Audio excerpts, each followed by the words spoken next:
উনি কিভাবে ছাত্রলীগরে এইভাবে ব্যবহার করতে পারেন? এখন যারা সফল তারাই যদি ছাত্রলীগরে যদি এইভাবে ব্যবহার করতে চান, তাহলে ছাত্রলীগরে বাঁচানো তো দূরের কথা, প্রতি সপ্তাহে সপ্তাহে রক্তকরণ হবে। পুরাপুরি একটা ইনকোয়ারি হয়ে সবার সামনে আসা উচিত।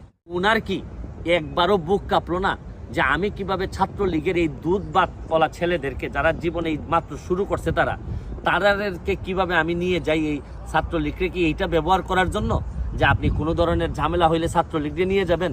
এখন যারা সফল তারাই যদি ছাত্রলীগরে যদি এইভাবে ব্যবহার করতে চান, তাহলে ছাত্রলীগরে বাঁচানো তো দূরের কথা, প্রতি সপ্তাহে সপ্তাহে রক্তকরণ হবে। আর আমি ছাত্রলীগের ভাইদের উদ্দেশ্যে একটা কথা বলতে চাই।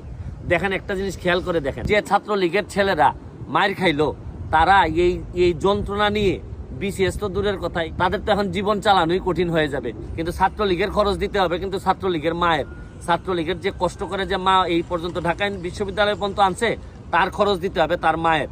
এই জন্য আমি ছাত্রলীগের ভাইদেরকে বলবো যে কোনো কেউ ডাকলেই চলে যায় না। কারণ আপনারা দেখছেন তো যে ছাত্রলীগের যতই আপন আপন কথা বলেন, কিন্তু ছাত্রলীগের বেশিরভাগ মানুষ তার ব্যক্তি স্বার্থে যখন ব্যবহার করেন, তখন কলিজাটা ফেটে যায়।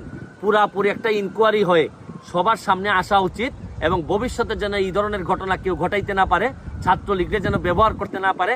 এই ব্যাপারে যেন ছাত্রলীগের সভাপতি সেক্রেটারির কাছে আমার একটা অনুরোধ, যে ছাত্রলীগে আপনারা জানাই দিবেন যে কোনোভাবেই কোনো ভাই ডাকলেই যেন দৌড়ে চলে না যায়। আপনারা কোনো বিচারে থাকতে পারেন, সালিশে থাকতে পারেন, যেখানে অন্যান্য নেতৃবৃন্দ থাকেন, কিন্তু অমুক ভাই বললেই দৌড় দিয়ে বারডেমে চলে যেতে হবে, দৌড় দিয়ে এইসব জায়গায় যেতে হবে।